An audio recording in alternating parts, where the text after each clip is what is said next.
Hi everyone, this is Miss Ruin and this is the stencil activity. Let's get to it. So the first thing, these are your materials.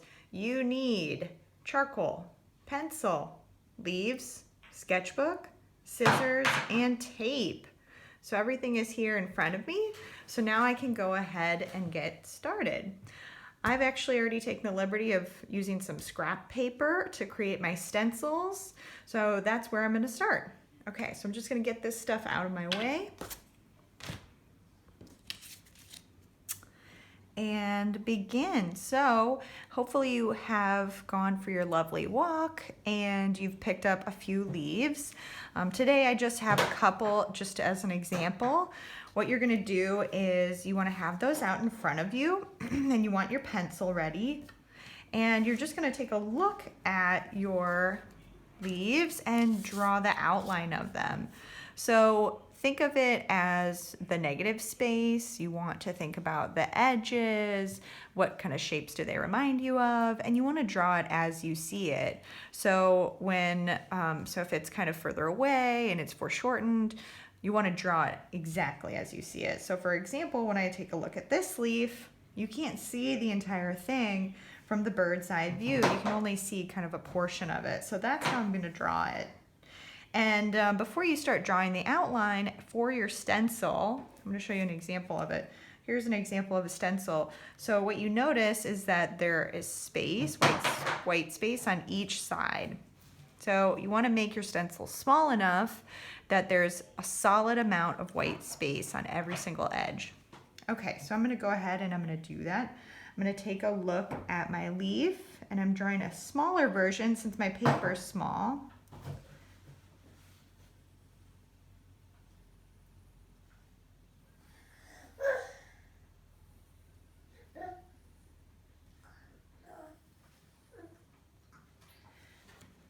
That's really tiny, but there you go. You can take a look.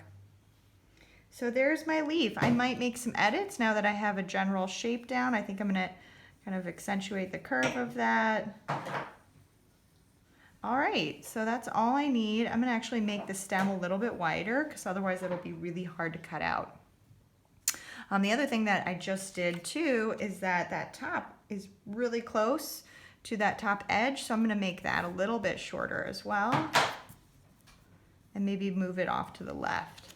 Okay, so that looks pretty good. So I would do this for the second one, and then what we're going to do is we're going to cut out our stencils carefully, and I'll show you how to do that. So I've already prepared a couple of stencils of my objects that are already done, of my leaves. And so I'm going to just start out with this one since it's going to take a lot less time to cut out. You want to start with your scissors on an edge that is not really thin. So I wouldn't start right here because that's very, very thin and small. I'm going to start on a side that's a little bit wider. So I'm talking about the space from the edge of the paper to where I'm going to cut out on the line. So once I get to that line, I'll just cut it out as I usually would, except the main goal is to keep the shape on the inside and the outside intact, okay?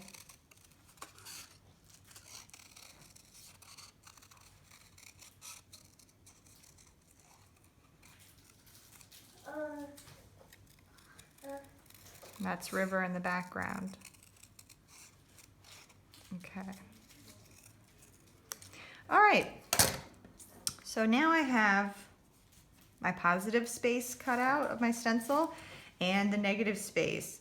You can see that it's broken. That's where we started our cut, so that's where I'm going to tape it. So I'm going to grab my tape,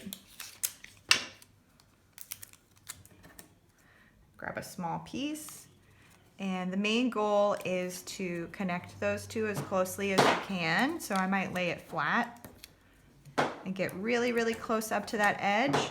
And if I have excess tape, I can just fold over. Okay, and I want to do the same thing on the other side. Those are toys that are falling in the background. You can just ignore that. Okay. Now I have my fully formed stencil, It's somewhat sturdy. If I'm really worried about this edge and this edge, I could fortify it with a little bit of tape. So let's just do that just to show you how it's done. So I'm gonna take a small piece and fold that over. Make sure I still have that edge on the middle. Okay, that's just gonna make it a little bit stronger. And I can do the same thing down below. And I just cut off some of the excess tape, and then I'll fold that onto the other side.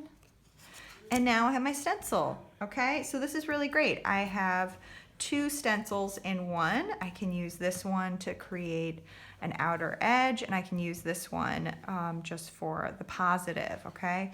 So this piece is our negative because it's the outside, and this is our positive. Okay, so that's how all you have to do to create your stencil. Now for the fun part is we actually get to use it. So let me move this a little bit. And I'm gonna pull my sketchbook out, okay? And I have my 3 stencils. I'm just gonna show you the ones that I've already prepared, okay? So what I'm gonna do with all of these stencils, I'm actually gonna only focus on one for now, just to practice, and then I can take them out and use them later as I wish. So I'm gonna start out with the newest one since we just made it, and I'm gonna use the negative. So I'm gonna keep that out, and then I'm gonna grab a scratch sheet of paper, which I already tore out of a little notebook. You can use, you wanna keep it, you want it to be a separate sheet of paper, okay? Because we're gonna be using it on the side. This is where we're gonna come up with, we're gonna create our space with our graphite and also our charcoal so that we can use it when we fill in that stencil. So all you're gonna do is create 2 circular swatches and fill them in with charcoal and graphite. And when I say graphite, I'm just talking about your pencil. Okay.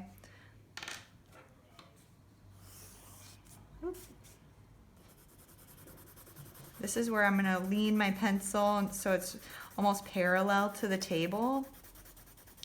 This makes it easier to fill in that space. And it doesn't need to be perfect. I don't know why I'm staying in the circle, but I don't need to. Habit, I guess. Okay, so that's pretty good for now. So now I have my graphite and I have my charcoal, and now I can just play around with my cutout. Okay, so I'm gonna set this aside so it's just there waiting for me when I need it. And now I'm gonna play around with this. What I suggest, if you're trying to create something realistic, you wanna start with lighter values first. So I'm gonna take my finger, start with the graphite, just a little bit of gray on my finger. And then I'm going to, let's see, I'm gonna start up way up here. And I'm just going to fill in that space on the inside of the stencil. And I'm pressing, and the harder I press, the more that graphite comes off my finger and onto the paper, and it looks darker. So when I remove this, I have this really beautiful leaf.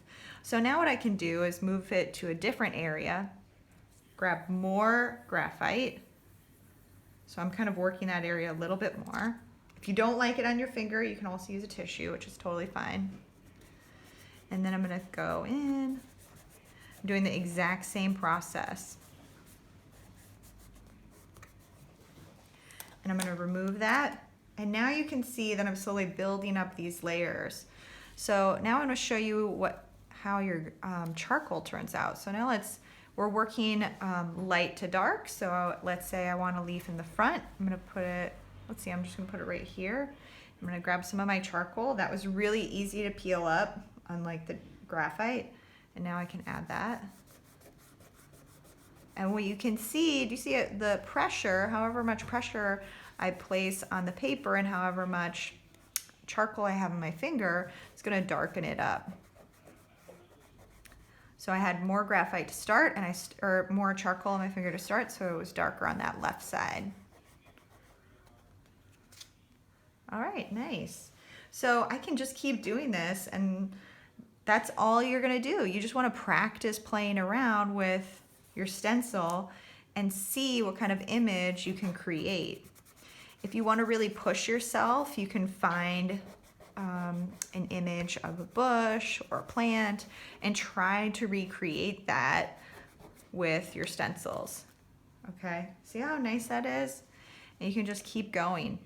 Another thing I want to show you just for fun, so let's say you've practiced layering them up, you've practiced adding different amounts of value, but it's not getting dark enough. Okay, so there's a couple different things that you can do if it's not getting as dark as you want it to get. So let's say, well, that's dark, but that's not super dark, and I want something really dark in the front. So let's say I want my really dark one right here, okay? What I'm gonna do first, if I don't have enough charcoal here, maybe I used it up, so I'm gonna add more charcoal to my swatch. And I'm gonna start there and see how dark it gets. Okay, that's pretty good.